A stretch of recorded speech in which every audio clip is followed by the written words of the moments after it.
Thanks. I wanted to thank Esther and the group for having me here tonight. The issue that I wanted to address was areas of concern in regard to the Barnett Shale water issues. And as Esther alluded to, there's been a lot of discussion about the air pollution and air pollution issues, but recently we've been hearing more and more about potential water contamination, both here in the Barnett Shale and in other shale areas across the country, like the Marcellus Shale over to the eastern part of the country. And as Dr. Deaton explained, there's several different phases to the drilling process, and each one of those has potential hazards. And I don't want to give the impression that these always happen, because also, as Dr. Deaton alluded to, when it's done correctly, this doesn't happen, but in a certain percentage, and there's been a study out of Penn State that may help guide us on what percentage that is, but in a certain percentage, there may be chemical contamination of the water from a variety of different sources. The first is the drilling process, where we start on the surface and go down through the different layers to try to get to that producing area, the Barnett Shale. As we heard, this involves necessarily going through the aquifer area where the water is located. And the chemicals associated with this phase of the process include an acid, and there's no such thing as a typical drilling mud formulation, and in fact they'll change even on a single job, because there's sometimes a mud engineer, sometimes they'll work in shifts of 2, so you'll have around-the-clock drilling because it's so economically intensive to drill. They'll drill 24 hours a day if they can. They'll have a drilling mud engineer in 2 different shifts sometimes, whose job is to basically determine what goes into that drilling mud. And they're looking at different geological features, they're looking at the feedback they're getting from the conditions down the borehole, and so there's really no such thing as a typical drilling mud formulation, even on the same well. It can change literally from hour to hour or day to day. But some ingredients that we might see go into that drilling mud are acid, used to dissolve and help penetrate the rock, sometimes salts or brine used to make the drilling fluid more dense, bulk chemicals used to thicken the mud, where we see bentonite, a really fine clay product. Also sometimes you'll see oil and grease for machinery and trace amounts. Then when they get down to the area where they're going to frack, a second process starts. And some of the additives at this stage are surfactants, which we know as detergents. They're used to make the water slick so it flows better with less resistance. Biocides, because sometimes microorganisms found there, they want to control those so they don't gum up the works when it's producing. And then there's, Dr. Deaton alluded to the pores, and they use a proppant, and this can be as simple as sand or it can be a polymer. The proppant is then injected down there after the holes are fracked. The proppant is designed to hold those holes open so pressure can continue and you can continue to get the product, the gas, up the well. At one point, diesel fuel was used as a fracking fluid instead of water. This was supposedly stopped in 2003. There was what's called a memorandum of understanding or memorandum of agreement entered into by several different drilling companies and the EPA, where they said we're going to stop using this. It later turned out that at least 2 of those companies continued to use it well after the 2003 cessation of that. But there was large quantities of diesel fuel being put down the hole at that point. The next stage is, and the reason the fracking process, as Dr. Deaton also said, it's a relatively new process. And in comparison to the vertical well, it used to be you just sink a vertical well more or less down straight, and you didn't have to frack if the rock was the right kind. But the shale is more difficult, and why that's important to our discussion tonight is some sources say that a fracking type job will generate up to 100 times the fluids that you would associate with a traditional non-fracked vertical well. So you're dealing with 100 times the fluid. Some of that stays down in the well, some of that is reproduced up to the surface as what's called produced water. And so that produced water is going to have traces of the drilling mud, of the fracking fluid, all the trace chemicals that were put down that hole. What to do with it at that point is a huge question. And that brings us to our third area where there could be contamination, and that's land farming or surface disposal. We've heard a lot about land farming, which is essentially taking that produced water and disposing of it either on site or in another large area, or it can actually be injected in what's called an injection well. Typically the injection wells we see in the Barnett now are very deep, 10,000 feet below that. However, there are some legacy wells that were done earlier. I've seen some 1,000 feet, and when you're dealing with a 1,000-foot well, you're necessarily going to have some interaction with the water table. Potential contaminants that are released from the surface itself, or that can be involved in this stage. You see a lot of metals, barium, iron, manganese, calcium, arsenic, strontium, some of which can be radioactive. There's a term called NORM, or naturally occurring radioactive materials.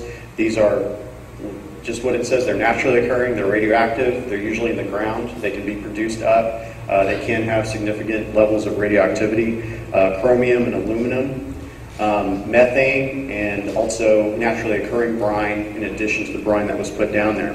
So those are sort of the stages and the potential water contaminants that can be associated with each of these. One of the chemicals that Esther had alluded to, my previous job, I've litigated MTBE cases, which was a gasoline additive. Occasionally, even such exotic compounds like that are injected in small quantities in the fracking fluid or the drilling mud. What exactly is in fracking fluid is still a mystery, largely still a mystery. And there's a couple of personally I consider as somewhat bizarre exceptions to the law. And there's been a big push from the House of Representatives committee to get the companies to disclose what is in those fracking fluids. And there's been some movements towards partial disclosure, but even the companies that are quote-unquote disclosing have still refused to disclose certain ingredients because they consider them proprietary.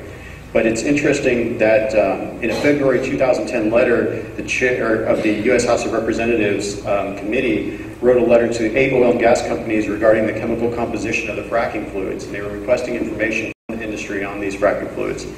And Chairman Waxman noted that under the Emergency Planning and Community Right to Know Act, there's approximately 22,000 industrial and federal facilities that report the quantity and type of toxic chemicals that they release, store, or transfer.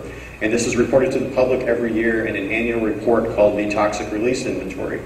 Existing federal law, it's at 40 CFR 3272.23, and I actually looked at it myself today to make sure this is correct. It exempts the oil and gas industry from that requirement. So 22,000 other industries have to say, we've got this much benzene, we've got this much, this other type of chemical, and this is how much we released. There's a blanket exemption for the oil and gas industry. They're also exempt from disclosure requirements under the Safe Water Drinking Act. So the public would have much more knowledge if the industry fit under these regulatory schemes, but right now they don't. So the big question is there evidence of natural gas related groundwater contamination? And in large part, the industry sources have said no, and they've sort of relied on the, in theory, if that casing is intact and the cement's intact, there shouldn't be any contamination. And I think it's, as I talk to people, there's somewhat of a misconception that sometimes the fracking, which is done down, here 8,000, 7,000 feet, that suddenly affected the water. And almost all the sources say that that's probably not directly accurate. You're probably not getting travel of toxins down from that level up to the surface. But there's intermediate steps, and there's land-based or surface-based contaminants in some of the land farming, and there's a study that I'll share with you in a second. Or if something's gone in that intermediate range where it's going through the aquifer or it's much closer to the surface, if there is a flaw in the cement, if there is degradation in the cement, or if one of those injection wells, including an abandoned injection well, if that's failed, then you can have bleed over in a higher level that's closer to the water. So what evidence do we have? There's some anecdotal evidence. There's some lawsuits that have been filed, and again, that doesn't mean anything. That means some people brought a claim.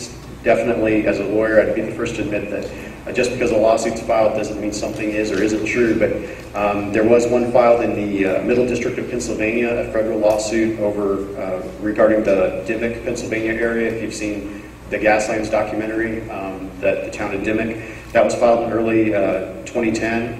They alleged their groundwater and wells were contaminated with combustible gases and chemicals associated with the drilling process.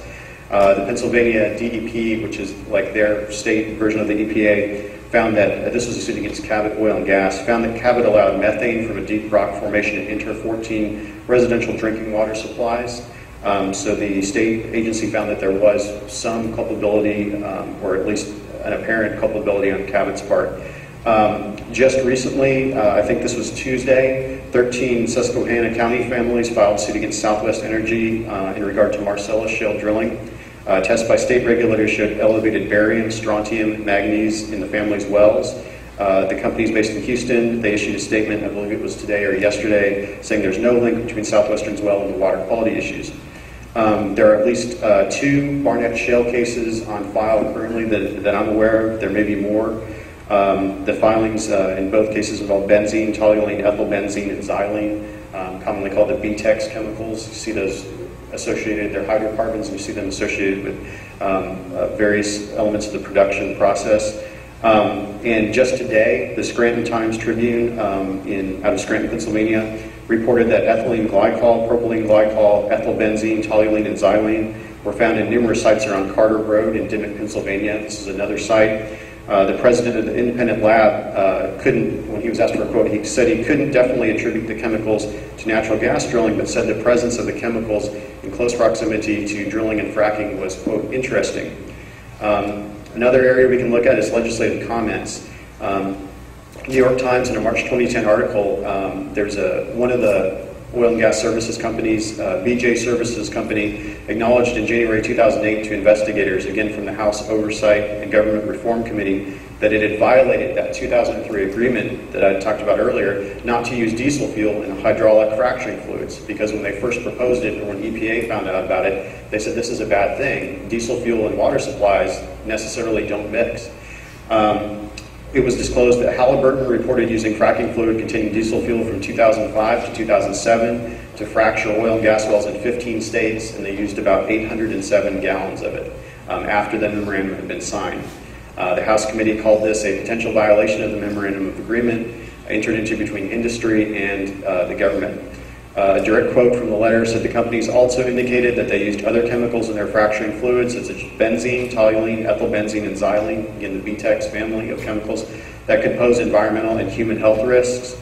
And Kirk, who I had the pleasure of working with for several years at my previous firm, is somewhat of an expert in benzene, so he'll probably get into this in more depth, but also quoted, or also noted in the letter, is that benzene is recognized by the Department of Health and Human Services, the International Agency for Research on Cancer, and the EPA. They've all determined benzene is a human carcinogen, and chronic exposure to the remainder of the BTEX family, the TEX part, can damage the central nervous system, liver, and kidneys. So government agencies are definitely looking at this and aware of some of the problems. Industry exemptions and practices, again, we're not able to get as much information as we should as a public or as a local, state, or federal government or regulatory agency. We're not able to get as much information as we should have because of the opaque way that the companies treat the ingredients in these fracking fluids and drilling fluids. There's currently legislation pending, and it's very hotly debated on the national arena. There's also several states, I believe at least one state does require some disclosure of the ingredients, but how much drilling goes on in that state I'm not sure, and I can't recall which state it is. But, and then another thing we can look at is the documents from the companies themselves. And there's recently been a West Virginia Supreme Court decision. It just came out in 2010. The title is called Rook DeShell versus Falcon Drilling Company.